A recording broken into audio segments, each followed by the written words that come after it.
माणिक एक अत्यंत श्रद्धालु और आस्तिक युवक था। उसके जीवन का हर क्षण ईश्वर की भक्ति से ओतप्रोत रहता था। घर में उसके पूजा स्थान पर भगवान विष्णु की सुंदर मूर्ति विराजमान थी, जिसे वह प्रतिदिन श्रद्धा और प्रेम से पूजता था। कार्यालय में जहां वह काम करता था, उसकी मेज के सामने हनुमान जी का एक पावन चित्र टंगा हुआ था, जिसे देखकर वह अपने दिन की शुरुआत करता और ऊर्जा पाता था। रात्रि के समय दिन भर की थकान के बाद वह बड़े मनोयोग से शिव चालीसा का पाठ करता, मानो अपनी आत्मा को शिवमय कर रहा हो। उसकी दिनचर्या भी अद्भुत रूप से भक्तिमय थी। सुबह होते ही वह लक्ष्मी मंत्र का जप करता, दिन के मध्य में कृष्ण भजनों में खो जाता और रात को गहन ध्यान में बैठकर भगवान शिव का स्मरण करता। माणिक के जीवन में यह भक्ति केवल एक आदत नहीं, बल्कि उसकी आत्मा की सांसों की तरह थी, जो उसे हर परिस्थिति में शक्ति, शांति और आनंद प्रदान करती थी।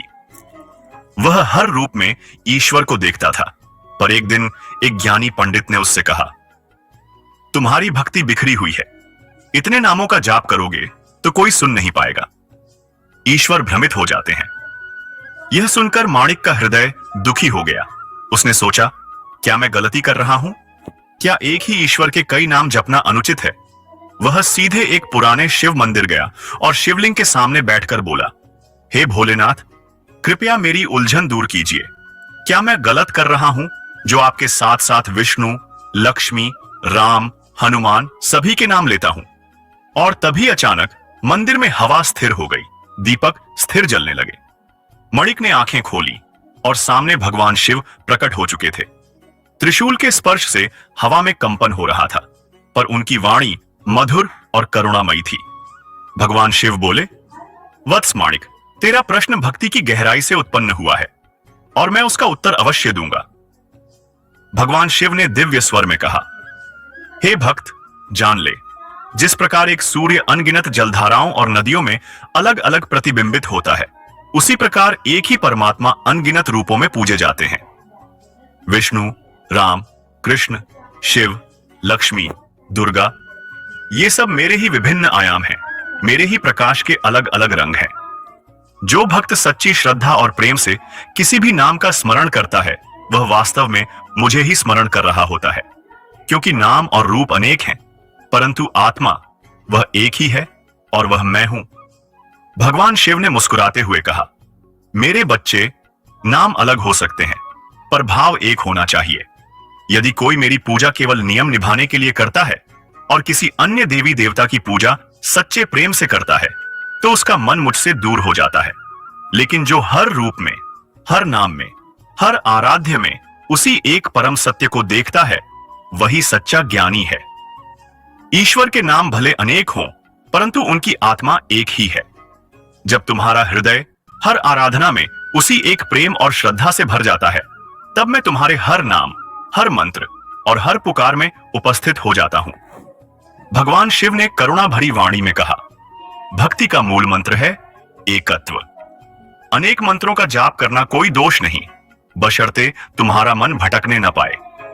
यदि तुम्हारा मन स्थिर है और तुम हर नाम, हर मंत्र में उसी एक परम चैतन्य को देख पाते हो, तो वह सभी मंत्र तुम्हें मोक्ष की ओर ले जाने वाले सेतु बन जाते हैं।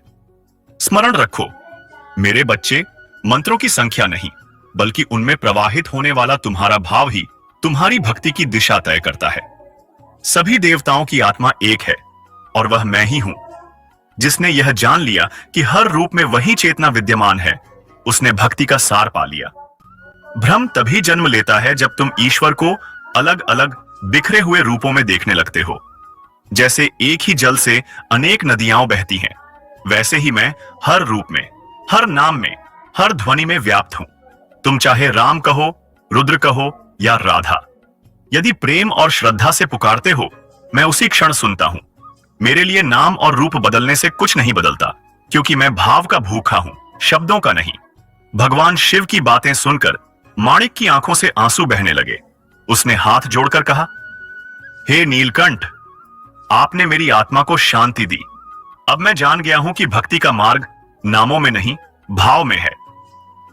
भगवान शिव मुस्कुराए और बोले, वत्स, तू जहां भी प्रेम से ईश्वर को पुकारेगा, वहां मैं स्वयं उपस्थित रहूंगा। भगवान शिव कहते हैं, तुम जिस नाम से मुझे पुकारो, यदि हृदय सच्चा है मैं आ जाऊंगा। नामों का अंतर भ्रम है, भाव का एकत्व ही भक्ति का सार है। तो आज से अपने हृदय में ईश्वर को हर रूप में देखो।